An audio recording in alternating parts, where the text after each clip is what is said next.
Супер KG порталынын элдик видео бөлүмүнө 90 сом үчүн 70 жаштагы апанын электр энергиясын кыркып кетишти деген аталыштагы видео келип түштү. Аны видеодо сүйлөгөн апаны жакшы тааныйм деген окурман жиберген. Видеодо айтылгандай, анда сүйлөп жаткан аял Ысык Ата районуна караштуу дачалардын биринде жашайт. Ушундай өзүмдүн муктаждыгыма карата силерге, жалпы элге түшүнүктүү болуш үчүн ушундай сөздү сүйлөп атам. Бизге тиги мамлекет тарабынан деле 3 айга чейин светке, жумушка баарына жеңилдик берип атпады беле. Ошого карата мен алган пенсиям өзүмдүн дарыма, тамак ашка керектелет. Колумда мат, одиночка тиги кызым бар. Өзүмдүн пенсионермин. Анан өткөндө тиги деп баягы тиги чоңдор тиги 3 айга тиги уруксат берилгенинен ошого карата мен Димитровканын свет текшерген бухгалтерине барып, 500 сом алып барып, 411 сом болгонунан алып бардым. Алып барсам, анан кайра кийинки айдыкы 195 сом чыгыптыр. Анан чогултуп 500 сом берсем, 90 сомду да таап келиңиз дейт. Анан 90 сом жок болуп атат, айланайын. Эмкиде коштуруп төлөйүн десем, кинишка акчам менен тиги коп койду. Анан ыза болуп үйгө келип, эмне кыларымды билбей, анан үйдө отурдум. Анан текшерип келиптир тиги электрик бала. Электрик бала келгенден жалынып жалбардым. Алдыңа кетейин, 2 күн калды, эми мен төлөп берейин, светти кыйбай эле кой.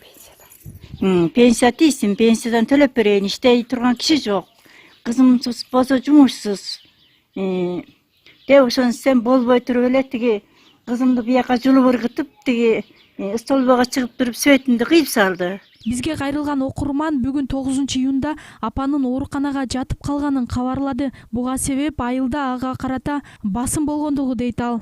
Апа менден акча карыз эле. Мындай көйгөйлөр болуп жатканын билбей үйүнө баргам. Барсам 20 чакты аял топтолуп апаны айылдан көчүп кет деп коркутуп жатышыптыр. Анын жүрөк оорусу кармап тез жардам чакыртылып, ооруканага алып кетишти, деди окурман. Андан кийин биз апанын чогуу жашаган кызына байланыштык. Өзүн Рано деп тааныштырган кыз төмөнкүлөргө токтолду. Апамдын жүрөгүндө маселе бар эле. Буга чейин эле дарыгерлердин көзөмөлүндө турчу. Дачанын башчысы дагы башка адамдар келип электр энергиясын улап кетишкен. Бүгүн эртең менен апамды болду эми, көңүлүңүздү көтөрүңүз, электр энергиясы күйдү деп алаксытып жаткам. Өзүмдүн колумда ымыркайым бар. Аңгыча дачанын башчысы 20дай аял менен чогулуп келип, апамды эмнеге видеону интернетке таратасың, сени башка айылга көчүрөбүз деп коркутуп кетишти. Апам Советтер Союзу учурунда мамлекеттик мекемелердин соода тармактарында иштеген сабаттуу адам. Канча өзүн колго алайын десе да болбой, жүрөк оорусу кармап калды. Азыр ооруканада жүрөбүз. Апамдын абалынан чочулап жатам, деди кызы. Бул боюнча биз дачанын башчысы делген аялга байланышуу аракеттерин көрүп, бирок аракетибиз ишке ашпады. Андан соң Ысык Ата райондук администрациясына кайрылдык. Администрациядан окуя тууралуу тактап көзөмөлгө алышаарын, ага карата тиешелүү маалыматтарды беришерин билдиришти. Ал эми бул боюнча түндүк электр ишканасы 90 сом карызы бар делген апанын электр энергиясын биздин мекеме кырккан эмес деп маалымат таратты. Түндүк электр ачык акционердик коому 1-апрелден тарта карыз үчүн өчүрүүнү жана туум эсептөө токтогонун